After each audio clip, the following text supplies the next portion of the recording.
If trying to grow and better yourself is what brings you here today, then you've probably already heard about the most common practice-based philosophical concepts.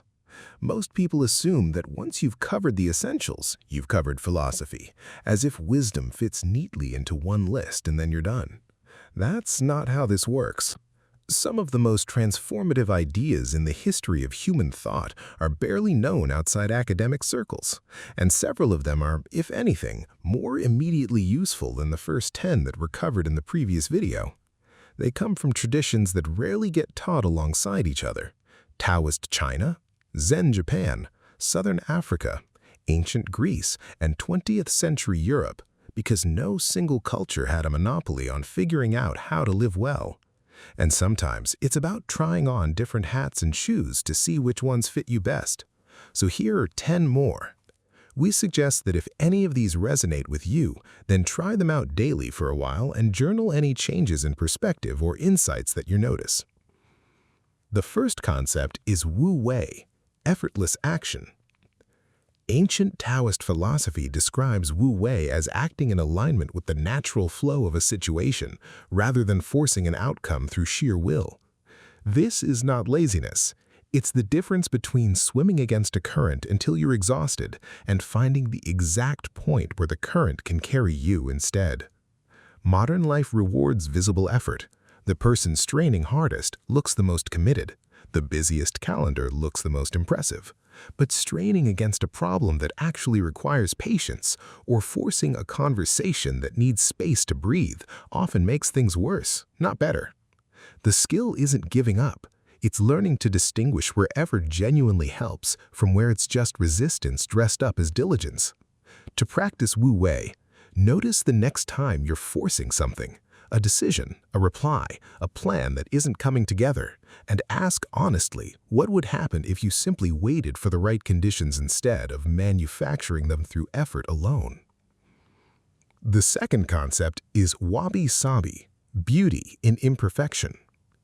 This Japanese aesthetic philosophy finds beauty specifically in what is incomplete, imperfect, and impermanent: a cracked bowl repaired with visible gold seams, a weathered wall, a life that hasn't gone according to plan. Western culture tends to treat imperfection as a problem awaiting correction, a draft that hasn't yet become the finished product. Wabi-Sabi treats that as the actual texture of anything real, not a flaw in a perfect design. Applied to your own life, this becomes a genuinely practical tool against perfectionism. The version of your career, your body, or your relationships that isn't finished or flawless isn't a failed attempt at something better. It may already be the complete, honest thing, simply at this particular stage. A simple practice: once a day, notice something imperfect in your home, your work, yourself, and consciously appreciate it rather than mentally flagging it for fixing later. The third concept is the absurd. The philosopher Albert Camus argued that human beings have a deep, persistent need for meaning, while the universe offers none inherently, and the gap between that need and that silence is what he called the absurd. Camus didn't conclude that life was therefore pointless. He concluded almost the opposite, that once you stop expecting the universe to hand you meaning ready-made, you become genuinely free to create it yourself, without waiting for commission, proof, or a cosmic guarantee that your efforts matter. His enduring image was Sisyphus, condemned by the gods to push a boulder up a hill for eternity, only to watch it roll back down each time. And Camus insisted we must imagine Sisyphus happy because the struggle itself, chosen and owned rather than resented, can be enough. In practice, this means treating meaning as something you actively build through your choices and commitments, not something you passively discover fully formed or wait to be granted. The fourth concept is Ubuntu. This Southern African philosophical concept is often translated as "I am because we are." Selfhood, in this view, isn't a private possession you develop in isolation through introspection alone. It's something that only exists and takes shape through relationship, community, and mutual recognition. This directly challenges an assumption common in individualist cultures that psychological well-being is primarily an internal solo project you complete inside your own head. Research on well-being consistently finds that a genuine sense of belonging and contribution to others predicts life satisfaction more reliably than most measures of individual achievement or status. A practical application: instead of only asking what you personally need to fix internally, ask what relationship or community you might be neglecting and invest deliberately in one specific connection this week rather than assuming you have to solve everything alone from the inside. The fifth concept is phronesis, practical wisdom. Aristotle distinguished this from purely theoretical knowledge. You can know a great deal about ethics, psychology, or philosophy in the abstract and still make poor decisions in the actual messy specifics of your own life. Phronesis is the skill of judging correctly in a particular situation, knowing not just the general principle, but how and when to apply it here with this specific person under these exact circumstances, which are never quite like any textbook example. It's built through lived experience and honest reflection, not through reading alone, no matter how much you read. To develop it deliberately, after any significant decision, take 2 minutes to ask what specifically made it right or wrong for that particular situation, not in general terms, but in that exact context, and let that accumulated situation-specific judgment build over time, rather than only collecting abstract advice you never quite apply. The sixth concept is Shoshin, beginner's mind. This Zen Buddhist idea holds that a mind approaching something for the first time, open, curious, unburdened by assumed expertise, often sees more clearly than an expert's mind, which is frequently cluttered with existing conclusions it no longer questions. The expert's confidence can become a filter that only lets in information confirming what they already believe, quietly screening out anything that might complicate the picture. This has a direct application to relationships and self-understanding. The moment you assume you already know exactly how someone will react, or that you already fully understand yourself, you stop actually looking and start running on autopilot. A useful practice is to approach one familiar situation this week, a routine conversation, a recurring frustration, or a person you think you have figured out, as if encountering it for the first time, deliberately setting aside your usual assumptions before responding. The seventh concept is Kairos, the right moment. Ancient Greek distinguished between two kinds of time: Chronos, the sequential, measurable time of clocks and calendars, and Kairos, the qualitative sense of the opportune moment, the right time to speak, to act, to let something go, regardless of what the schedule says. Modern life is almost entirely organized around Chronos: schedules, deadlines, productivity metrics, calendar invites. But some of the most important human moments, a difficult conversation, a decision to change course, a moment of forgiveness offered or accepted, don't respond well to being scheduled in advance. They require sensitivity to timing itself, a willingness to wait or to act based on readiness rather than the clock.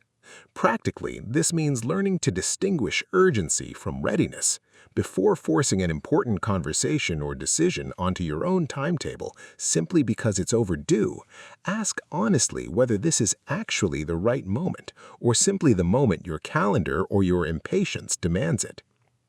The eighth concept is apatheia. Often confused with modern apathy, this Stoic concept actually means freedom from being driven and controlled by destructive passions. Not the absence of feeling altogether, but the absence of being enslaved by the first reactive impulse those feelings produce in the moment they arise. This is distinct from suppressing emotion, which research on emotional regulation shows tends to backfire, increasing physiological stress even while appearing calm on the surface to everyone watching. The practical version of apatheia is a deliberate pause.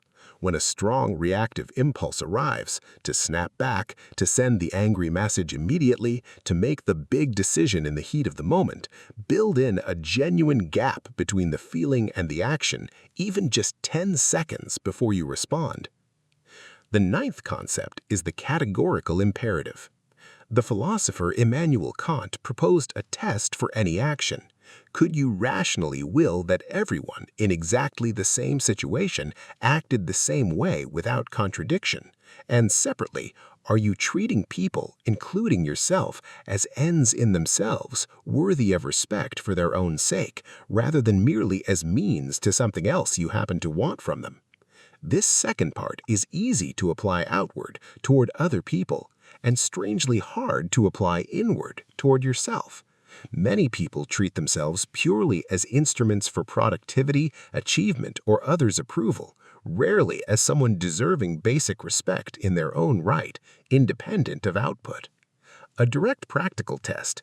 Before agreeing to something that quietly drains you, ask whether you are treating yourself as a means to someone else's end, or as a person whose own needs count as a legitimate reason to say no. The 10th concept is anatta, non-attachment to a fixed self. Buddhist philosophy proposes that the sense of a solid, unchanging self is largely a mental construction rather than a fixed, discoverable fact. You are not one static identity, but a continuously shifting process, thoughts, sensations, and roles constantly arising and passing away, moment to moment. This sounds abstract until you notice how much suffering comes specifically from defending a fixed self-image. I am the kind of person who never fails, who is always strong, who could never be wrong about this particular thing. Loosening the grip on that fixed identity doesn't mean having no identity at all. It means holding it more lightly so that a single failure or piece of criticism doesn't feel like an attack on your entire existence. A simple practice.